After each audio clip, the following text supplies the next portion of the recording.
Welcome to Hari Sadhana 108. I, Nirmala Rawat, am thankful to everyone who is listening to these wonderful stories of Mata Sita. In the last part, Mata told a story of Rishi Vasishtha and Rishi Vishwamitra to Love and Kush. Love and Kush wanted to know about Sage Ahilya and Rishi Gautam. Let's hear about this. Moving on to last part 5, chapter 20, the education of Love and Kush. Mata Sita continues. One day I met Sage Gautam. He was among the sages who came to speak with my father, your grandfather. I saw the same sadness in him as in his son, and so approached him. He replied that he had once committed a terrible deed and was suffering the consequences. So I went to my father and asked him, Sage Gautam is so wise. How could he have committed a terrible deed? Pitaji replied that no one knew for sure what had happened, as Sage Gautam refused to talk about. But it was said that Gautam's wisdom and his wife's beauty were so great that even Indradev envied the couple. Out of jealousy, Indradev came to Lady Gautam in the guise of her husband when Sage Gautam was away and caused her to be unfaithful. She thought he was truly her husband. When Sage Gautam returned and saw what had happened, he cursed her and she became like a stone. She remains like that to this day. This is what my father had explained to me. Is this the story you have heard? Love and Kush nodded. Then I will explain what truly happened. I did not believe that Indradev could deceive such a pure and knowledgeable woman as Sage Ahilya. I cried about this and finally determined that I would approach him and ask Indradev himself, and so I did. You saw Indradev? Asked Kush in amazement. Mata nodded. You went to Swargalok, Mata? I asked in amazement, as she had never told me this story. She nodded and replied, Indeed, I did.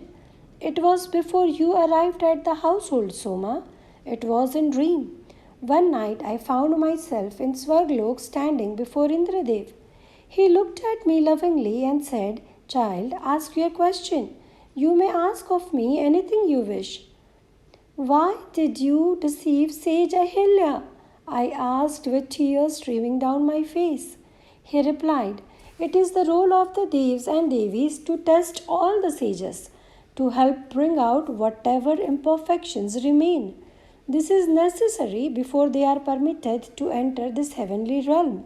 So, I took the guise of her husband and went to Sage Ahilya to test her powers of perception. As soon as I entered the cottage, she saw through my disguise and challenged me. Indradev, why have you come in the guise of my husband? I told her that I had come only to test her perception, to see whether she could perceive truth, and I took my leave. Just then, Sage Gautam was returning from his meditation. He saw me leave his cottage still disguised as him, and assumed his wife had misbehaved with me. A great anger arose in him. He started to curse me, but Sage Ahilya ran out to prevent this deed, which would have terrible consequences for the natural world.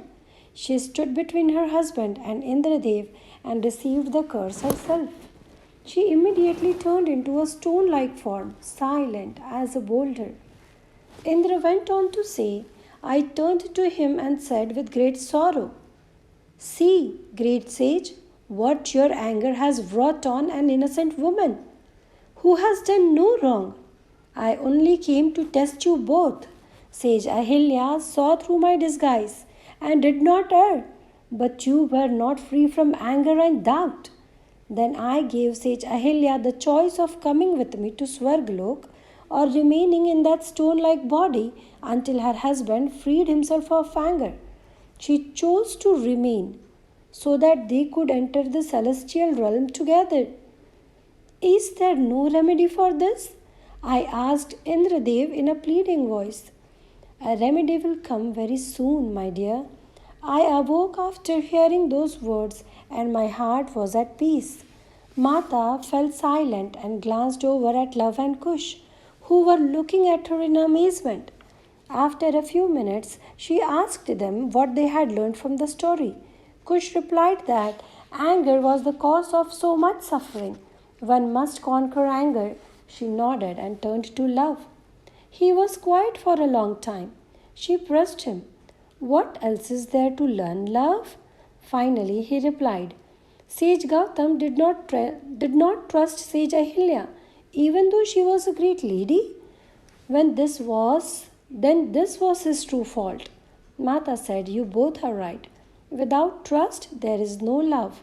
Without love, there is no goodness, no dharma. Love is the basis of all. Sage Ahilya knew that if Indradev received the curse, the whole of the natural world would be disturbed. Without even considering herself, she intervened out of love for the world, and then she chose to remain in that stone like form out of love for her husband. Sage Gautam had great knowledge, but Sage Ahilya had great love. Knowledge without love is not wisdom. When Sage Gautam saw what he had done to his wife, he was terribly distraught and vowed to undergo intense tapasya to atone for his mistake. In the process, he left his helpless wife alone, who could not speak or move, and this was another great error. He chose tapasya over care for the one who had sacrificed so much. It was the Devis who kept her alive during this time. It took him many years to acquire love and free himself from the last vestiges of anger and doubt. Mata smiled and added, So often the sages turn to tapasya for their advancement. But if only they would open their hearts to love, that is inborn in every particle of creation, their progress would be so much quicker. I am not saying that tapasya is not good and necessary, but if it does not open the heart to love, it is of no avail.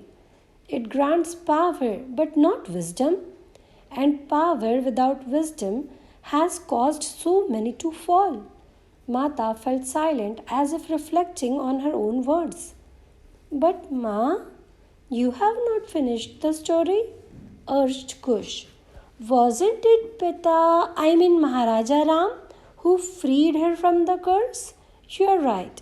It was Maharaja Ram who freed them both. He freed Sage Gautam from his anger and doubt and opened his heart to love and freed Sage Ahilya from her stone-like life. After he touched her feet, she could move and speak once again. Her beauty returned and she came back to human life.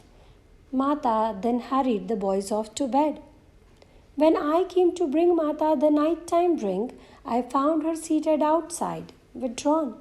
I handed her the drink and then sat nearby. Mata said, I used to wonder why Sage Ahilya had to suffer the indignities that she did. But I have come to realize that she underwent that great test out of love for her husband, so that he could overcome his anger and doubt and enter Swargalok with her. To this day, the world deems her guilty, and no one knows of her great sacrifice as a result of the suffering he had caused her. Sage Gautam underwent very difficult meditations, but this did not open his heart. It was only when Ram's love freed Sage Ahilya that his heart opened. Do you remember, Soma, when we heard this story about Ram before his arrival in Mithila? I nodded. It was then that I recognized he was the one who had brought me back to my earthly body that day in the forest. Do you remember that day, Soma, so many years ago? Again I nodded.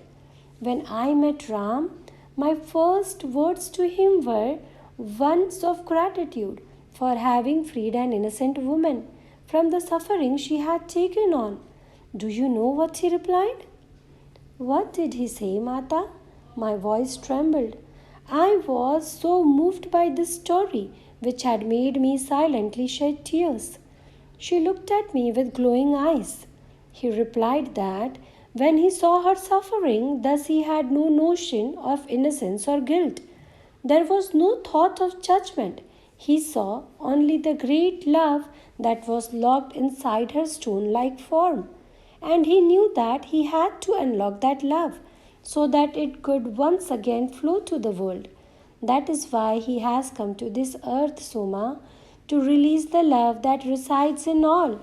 That is who he is. That is the purpose of Ram's being. But why must women suffer so, Mata? I had seen for myself how my Mata, a great Devi among women, had undergone so much.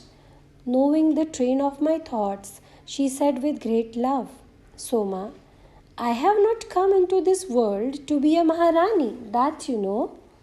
But Mata, you are a Maharani, I exclaimed, wiping my tears. That I am, but that is not why I have come.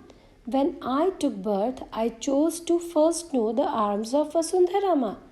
I chose to take birth in her womb so that I would truly know her as a mother.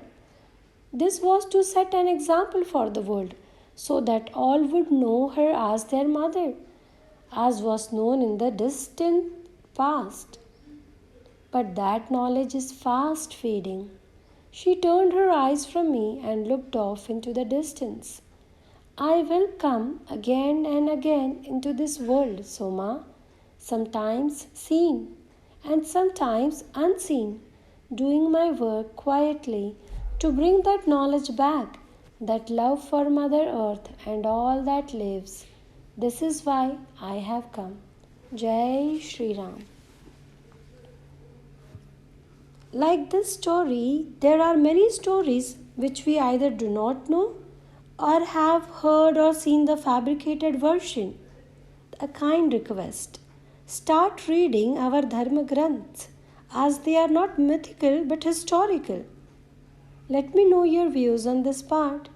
Thank you. Jai Shri Ram.